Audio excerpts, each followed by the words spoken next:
How does mindfulness relate to narcissistic abuse recovery when you're talking about having gone numb or dissociating from yourself? That's what we're talking about today at queenbeing.com. Let's get started.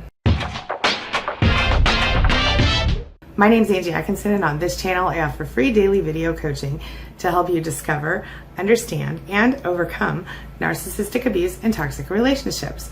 I like to call it toxic relationship rehab. Does that sound good to you? If so, hit that subscribe button and let's get going.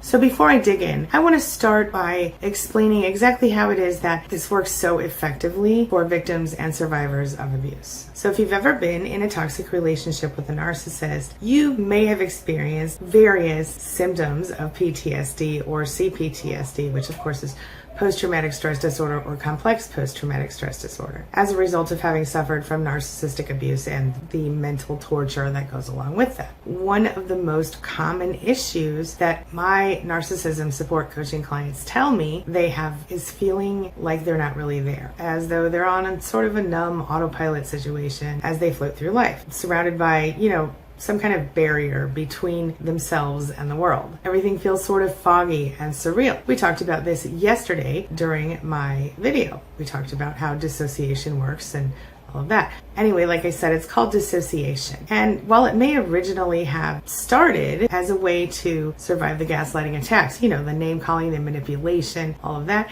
it can very quickly become a way of life. Are you aware of how many automatic behaviors and habits that you have? And when you do something over and over, does it ever reach the point to where it becomes a mindless task? Can you relate to that feeling? You can do a task and finish it and then realize that your body worked to complete the project while your mind was actively engaged in something else entirely. Mindfulness can help you learn to be present again. It can help you to refocus your thoughts so that you're actively experiencing your life rather than walking through it on autopilot. A lot of people assume that mindfulness is a time-consuming practice where you have to sit quietly and for a long time. And that's hard for people. I know it's really hard for me. So when you can enjoy sitting quietly, if that's for you, it doesn't have to take a long time though. And in fact, if you don't want to just be still or practice some formal meditation situation, you don't have to. Putting yourself under pressure is only going to make it harder for you. So what do you do when chaos comes calling in your life?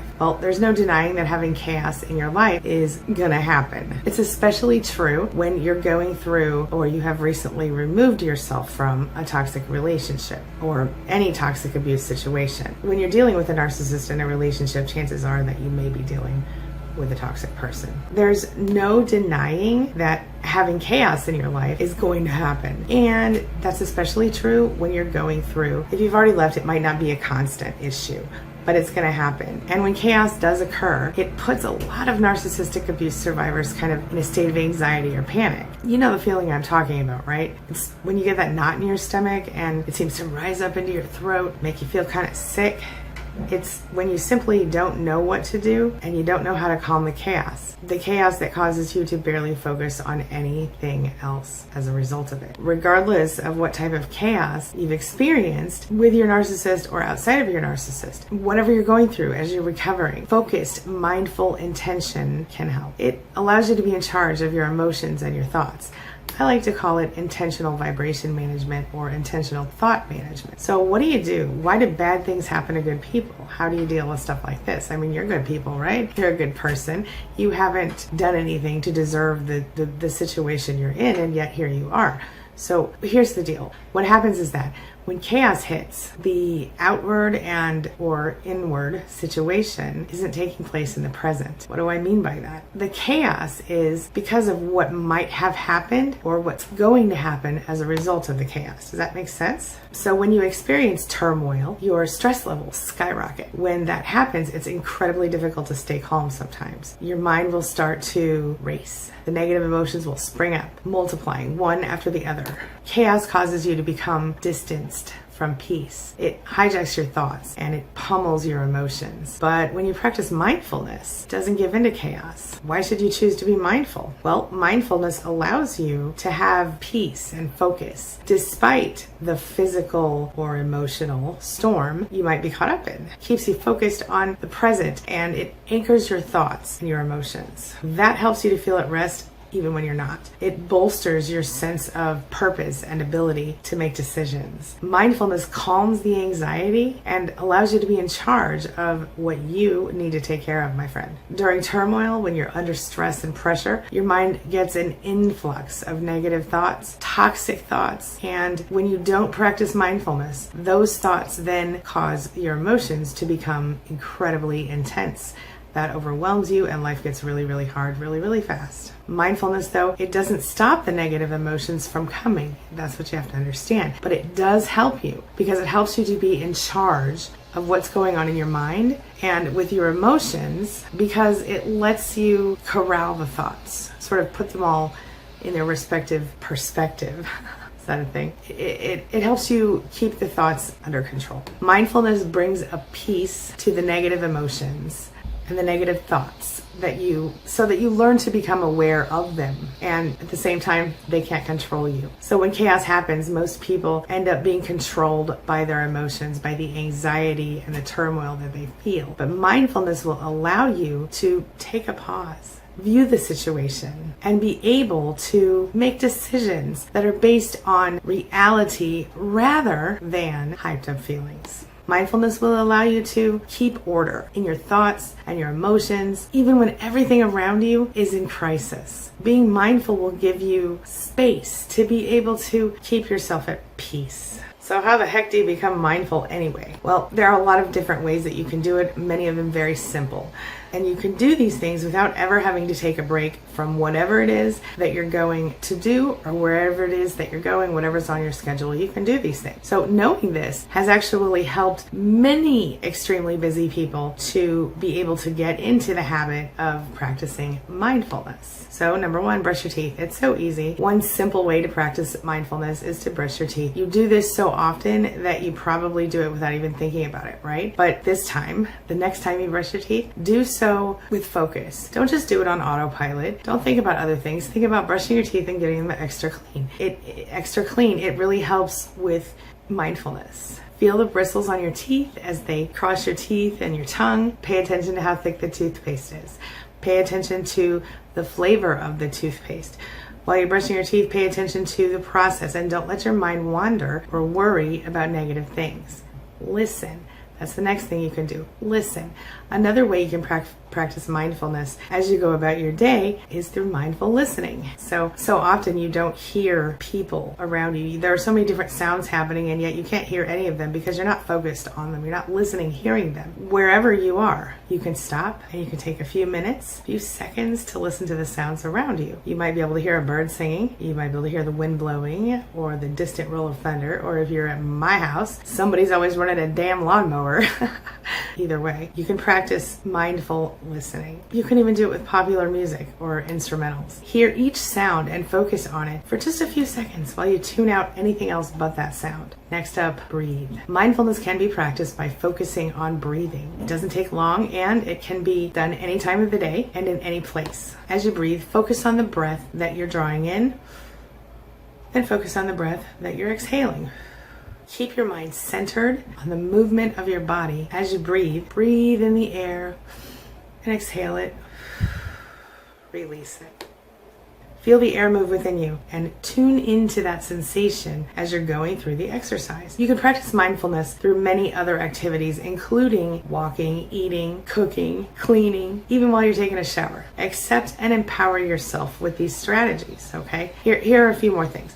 The way you conduct yourself in your personal and professional life begins with how you use your mind. So you can teach your mind to accept yourself and you can gain empowerment, or you can stay stuck in self-defeating behaviors. It's entirely up to you. You are what you think. What do you want in your life? When you want to introduce change into your life, you need to first accept and empower yourself before you begin to alter anything. Your mind is really the greatest tool that you have, my friend, and that includes the most effective thing you can do. Your mind is the most effective tool that you have, and it offers you the most effective action you can take to live the best possible life that you can live, to change your life and make it better. Countless studies have shown that your brain is constantly working, okay? Your brain can be wired to think or cause you to act in a certain way based on how you handle your mind's ability to tap into your subconscious. When you practice mindfulness, you can empower yourself and just fine-tune the subconscious abilities a little bit so that with mindful strategies, you'll be able to focus better. You'll lower your stress, you'll boost your confidence, and you'll boost your self-esteem. Once you learn to accept yourself, you're going to be able to have compassion for yourself, and it's going to defeat any negative internal talk that you may have been practicing. Meditation is a strategy that you can use to achieve mindfulness in order to accept and empower yourself. It helps quiet the mind so that it can be fully present, so you can be right here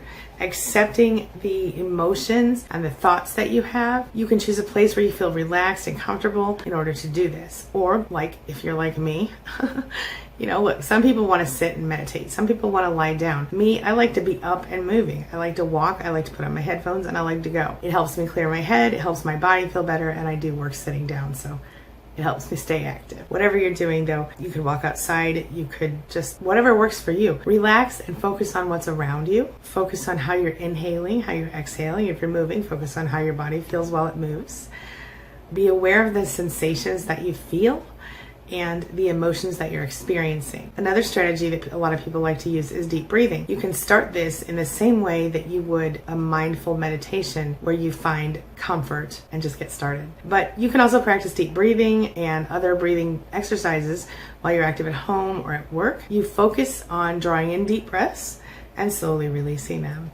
You can also use mindful replacement techniques. These are strategies that call for you to be aware of the thoughts that you think about yourself rather than simply letting them pass through your mind. So whenever any negative self-talk pops in your head, you make a conscious choice to stop it and correct the thought. I've told you guys this a bazillion times already, but you correct it by replacing it with affirming words that help you accept yourself as you are. Unconditional self-love is a beautiful thing, my friend. This helps you reprogram your thoughts to enable you to feel empowered rather than listening to words that hinder you and create self-doubt. So next up, we're going to talk about a mindful method you can use to boost self-esteem and self-confidence. Having confidence means that you view yourself well, favorably even. It means that you know that you can do what you need to do, that you have the skills and the talents to be able to handle yourself. You trust that your instincts and your thinking and your abilities are sufficient. They're good enough or better than good enough. When you don't have confidence, it means that you struggle to accept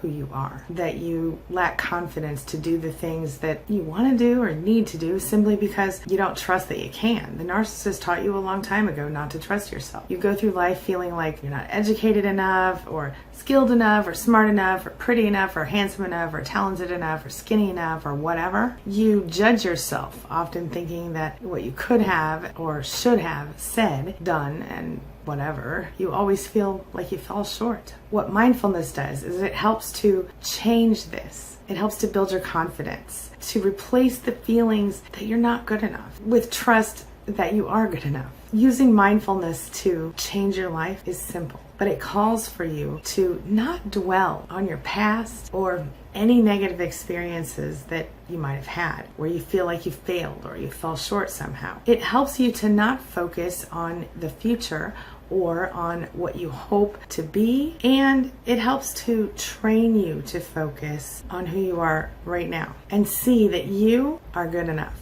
Who you are is good enough. You learn to accept yourself, and with that, a strong confidence in yourself is built. Practicing mindfulness can also boost your self-esteem. Mindfulness can lead you to a life that's settled in the present, not constantly feeling like you're in limbo like you did with a narcissist. While you live in the present, there's a non-judgmental acceptance of who you are when you do it the right way. So many people have an internal voice that is really ugly. This internal voice has been conditioned to speak this way by ourselves. The disturbing results are that when we allow this internal voice to have a negative say in our lives, we can trigger stress, anxiety, and depression. This self-talk has a direct impact on how you feel about yourself. You have to learn to be aware of the negative self-talk. If you call yourself names, you know what? That's a sign. It's a sign that you've been engaging in negative self-talk. It's a sign that you are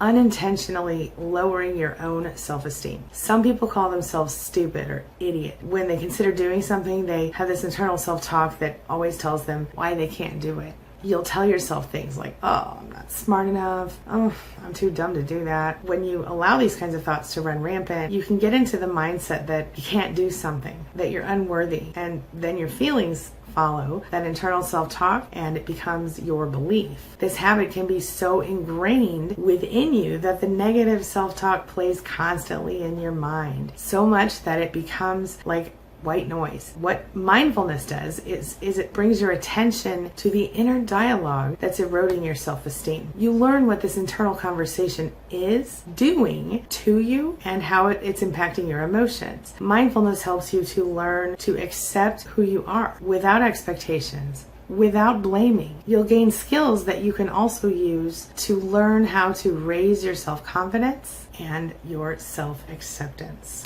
Now it's time for, guess what? The question of the day. That's right. The question of the day is, what do you think? Do you ever struggle with self-confidence? Do you struggle with mindfulness? Have you struggled with feeling dissociated or disconnected from yourself since you've been through this abuse? Share your thoughts and your experiences in the comments section below. And let's get a discussion going. If you have ideas or tips that can help other survivors, please leave them in the comments below, because I know this can really help a lot of people. Sometimes I really believe that we can change a person's life with one single comment. So if you've got it, please, if it's on your heart, put it in my comments today. I want to see what you have to say, and I know that your fellow survivors, our fellow survivors, will appreciate it as well. All right, that's all I've got for you today. As always, thank you so much for being a part of my day and a part of my life. And hey, thanks for letting me be a part of yours. It really does mean a lot to me. I'll see you soon. It's my mission to teach others what I know to be true. You really can create the life you want. Take care of your body, take care of your soul, nurture the real you, and introduce him or her to the world. Be comfortable in your own skin and in your place in this world. Take your spot, take it now, and the universe will take its cue from you. You feel me? If so, subscribe to my channel. Let's get it done together.